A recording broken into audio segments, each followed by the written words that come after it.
আসসালামু আলাইকুম। আপনারা সবাই কেমন আছেন? আমি আমার আম্মুর আরেকটু রেসিপি নিয়ে চলে এসেছি ভাইয়া। আর ভাইয়া আপনারা কি করতেছেন বলেন, কি করতেছেন? লাইক করে দেন। এখন আমরা রেসিপি শুরু করে দিই। এখন সর্বপ্রথম চুলাটা জ্বালিয়ে নেব, জ্বালিয়ে একটি পাত্র বা অথবা কড়াই বসিয়ে দিব যেন গরম হয়ে যায়। গরম হলে তেলটা তাড়াতাড়ি গরম হয়ে যাবে। তার সেই পাত্রে তেল দিয়ে দিব আমরা। তেলটাও ভালো মতো গরম করে নেব আমরা।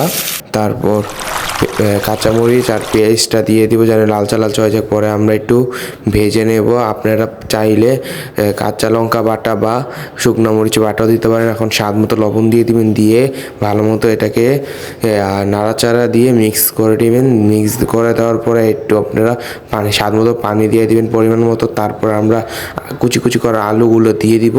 আলুগুলো দিয়ে একটু হলুদের গুঁড়া দিয়ে দিব যেন কালারটা ভালো হয়। হলুদের গুঁড়োটা তারপর একটু ভালোভাবে নেড়ে চেড়ে আমরা এখন দেখতে পাচ্ছেন হয়ে গেছে। এখন আমরা পালং শাকগুলো দিয়ে দিব। দেওয়ার পরে এখন আমরা পালং শাকটা সুন্দরভাবে ওই মশলাটার সাথে মিক্স করে নেব। মিক্স করে যেন পুরা শাকটার মশলাটা একসাথে মিক্স হয়ে যায়, এরকম কম্বিনেশন করে আমরা মিক্সটা করব। করার পরে এখন সুন্দর করে আমরা ভাজা মাছ আপনারা আগে থেকে ভেজে নেবেন। ভাজা মাছগুলো ঢেলে দেবেন। ঢেলে দেওয়ার পরে একটু পানি পানি করে রাখবেন। রেখে এখন এটার ভিতরে একটু হালকা পরিমাণ মতো আপনাদের পানি দিয়ে দিন। পরে আমরা ঢাকনাটা ঢেকে দেবো। কিছুক্ষণ পরে ঢাকনাটা তুলে এটাকে দেখবেন ফুট করতেছে। এবার ধনিয়া পাতা দিয়ে দেবেন। আপনাদের মন চাইলে আপনারা ধনিয়া পাতা খেতেও পারেন, নাও খেতে পারেন। এখন আমরা সুন্দরভাবে নামিয়ে এটাই এখন পরিবেশন করে ফেলেছি। এখন আপনাদের খেতে কিন্তু অনেক মজা লাগবে। এখন প্লিজ লাইক করে দিবেন। আর এখন আরেকটি পাত্র বসাই দিব কড়াইতে এখন আমরা তেল আর কাঁচামরিচ আর পেঁয়াজ দিয়ে দিব। দেওয়ার পরে আমরা এখন এটাকে ভালো মতো নেড়ে চেড়ে নেব।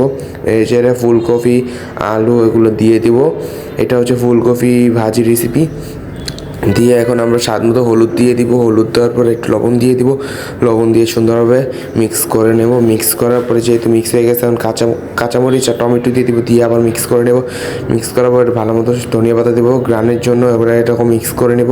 মিক্স করে নিয়ে এই যে দেখছেন কত সুন্দর কালার এসে পড়েছে। এখন আমরা সুন্দরভাবে নামিয়ে পরিবেশন করে দিব। এই ব্লগটি এ পর্যন্ত ছিল। আপনারা রেসিপিটা যদি ভালো থাকে লাইক কমেন্ট শেয়ার সাবস্ক্রাইব করে দিবেন আপনার কাছে অনুরোধ।